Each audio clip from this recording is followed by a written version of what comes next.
Hello friends, my name is Anurag Jaiswal. आप सभी का हमारे इस यूट्यूब चैनल सीजीपीएससी गाइड में एक बार फिर से स्वागत है। आज के हम अपने इस वीडियो लेक्चर में प्रयोगशाला परिचारक भर्ती परीक्षा से संबंधित एक महत्वपूर्ण टॉपिक अम्ल क्षार एवं लवण से संबंधित महत्वपूर्ण वस्तुनिष्ठ प्रश्न का तीसरा भाग देखेंगे। यह वीडियो आपकी परीक्षा की दृष्टि से बहुत ही महत्वपूर्ण साबित होने वाला है, इसलिए आप लोग इस वीडियो को अंत तक जरूर देखें। आप लोग को एग्जाम में बेनिफिट जरूर मिलेगा। तो चलिए हम लोग अपने आज की इस वीडियो लेक्चर को प्रारंभ करते हैं।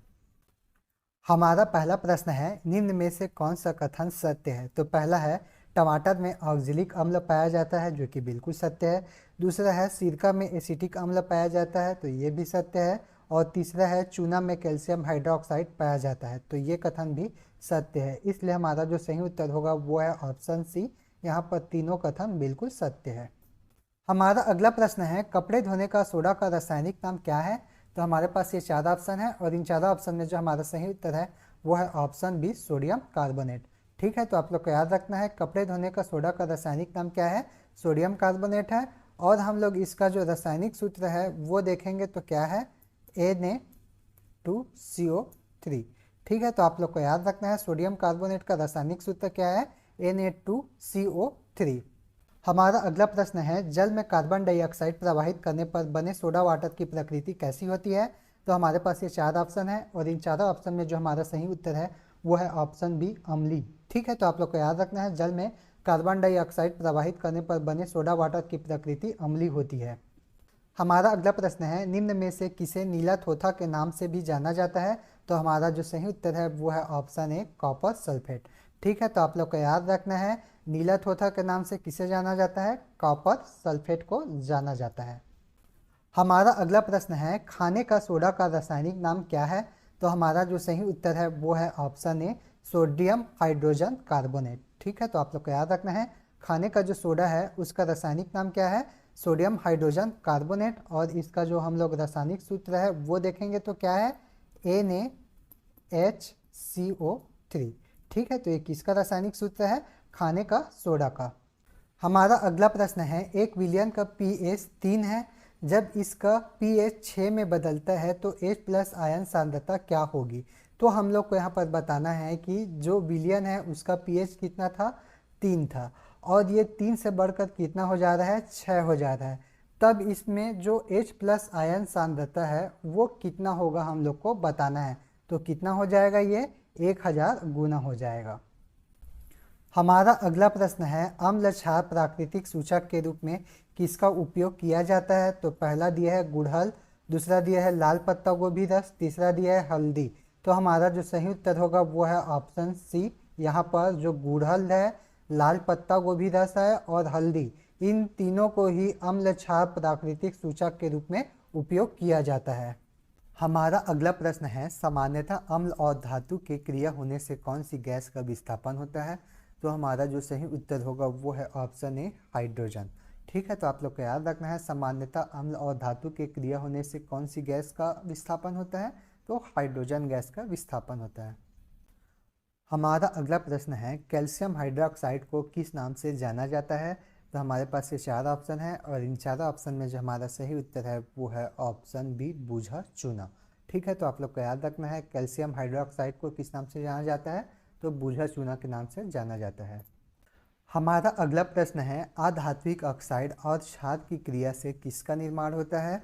तो हमारे पास पहला ऑप्शन है लवण, दूसरा है जल, तीसरा है उपरोक्त दोनों, चौथा है उपरोक्त में से कोई नहीं। तो हमारा जो सही उत्तर है वो है ऑप्शन सी, उपरोक्त दोनों।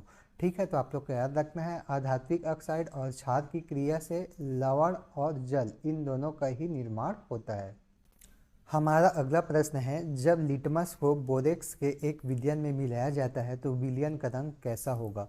तो हमारा जो सही उत्तर होगा वो है ऑप्शन ए, नीला हो जाएगा।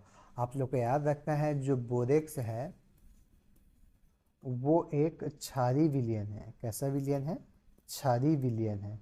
और जब क्षारीय विलयन को लिटमस पेपर में डुबोया जाएगा तो उसका रंग कैसा हो जाता है, नीला हो जाता है। हमारा अगला प्रश्न है, स्वर्ण आभूषणों की सफाई हेतु कौन से अम्ल का प्रयोग किया जाता है। तो हमारा जो सही उत्तर होगा वो है ऑप्शन ए, नाइट्रिक अम्ल। ठीक है, तो आप लोग को याद रखना है स्वर्ण आभूषणों की सफाई हेतु कौन से अम्ल का प्रयोग किया जाता है? नाइट्रिक अम्ल का उपयोग किया जाता है। हमारा अगला प्रश्न है स्वर्णकारों द्वारा प्रयोग में आने वाला एक्वा रेजिया निम्नलिखित को मिलाकर बनाया जाता है। तो हमारे पास ये चार ऑप्शन है और इन चारों ऑप्शन में जो हमारा सही उत्तर है वो है ऑप्शन ए, नाइट्रिक अम्ल और हाइड्रोक्लोरिक अम्ल। ठीक है, तो आप लोग को याद रखना है एक्वा रेजिया किसको मिलाकर बनाया जाता है? नाइट्रिक अम्ल और हाइड्रोक्लोरिक अम्ल को मिलाकर बनाया जाता है। हमारा अगला प्रश्न है निम्न में से कौन सा प्लास्टर ऑफ पेरिस का रासायनिक सूत्र है? तो हमारा जो सही उत्तर है वो है ऑप्शन ए। ठीक है, तो आप लोग को याद रखना है CaSO4.12H2O इसको किसके नाम से जाना जाता है? तो इसे प्लास्टर ऑफ पेरिस के नाम से जाना जाता है। हमारा अगला प्रश्न है शुद्ध जल का पीएच मान कितना होता है? तो हमारे पास ये चार ऑप्शन है और इन चारों ऑप्शन में जो हमारा सही उत्तर है वो है ऑप्शन सी, 7। ठीक है, तो आप लोग को याद रखना है शुद्ध जल का पीएच मान कितना होता है? तो 7 होता है। हमारा अगला प्रश्न है रसायन उद्योग में निम्न में से कौन सा तेजाब मूल रासायनिक माना जाता है? तो हमारे पास ये चार ऑप्शन है और इन चारों ऑप्शन में जो हमारा सही उत्तर है वो है ऑप्शन सी, सल्फ्यूरिक अम्ल।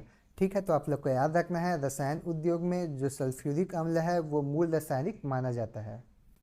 हमारा अगला प्रश्न है कॉपर सल्फेट का जली घोल अम्लीय होता है क्योंकि इस लवण का क्या होता है? तो हमारे पास ये चार ऑप्शन है और इन चारों ऑप्शन में जो हमारा सही उत्तर है वो है ऑप्शन बी, जल अपघटन होता है। ठीक है, तो आप लोग को याद रखना है कॉपर सल्फेट का जली घोल अम्लीय होता है क्योंकि जो कॉपर सल्फेट है उसका क्या होगा? यहाँ पर जल अपघटन होगा। हमारा अगला प्रश्न है जिसमें कथन के रूप में दिया है सल्फ्यूरिक अम्ल को तनु बनाने के लिए पानी में अम्ल मिलाया जाता है न कि अम्ल में पानी, जो कि बिल्कुल सत्य है। दूसरा जो कारण के रूप में दिया है पानी की विशिष्ट ऊष्मा बहुत अधिक होती है, तो ये कारण भी बिल्कुल सत्य है। इसलिए हमारा जो सही उत्तर होगा वो है ऑप्शन ए। यहाँ पर कथन और कारण दोनों ही सत्य है और कारण कथन का सही स्पष्टीकरण है। हमारा अगला प्रश्न है निम्न में से किस रसायन को हाइपो के नाम से जाना जाता है? तो हमारे पास ये चार ऑप्शन है और इन चारों ऑप्शन में जो हमारा सही उत्तर है वो है ऑप्शन ए, सोडियम थायोसल्फेट। ठीक है, तो आप लोग को याद रखना है सोडियम थायोसल्फेट को हाइपो के नाम से जाना जाता है और इसका हम लोग रासायनिक सूत्र देखें तो क्या होगा? Na2H2O3। हमारा अगला प्रश्न है फोटोग्राफी प्लेट में निम्न में से किसका उपयोग किया जाता है? तो हमारा जो सही उत्तर है वो है ऑप्शन ए, सोडियम थायोसल्फेट। ठीक है, तो आप लोग को याद रखना है सोडियम थायोसल्फेट का फोटोग्राफी प्लेट में उपयोग किया जाता है। हमारा अगला प्रश्न है निम्न में से कौन सा कथन सत्य है?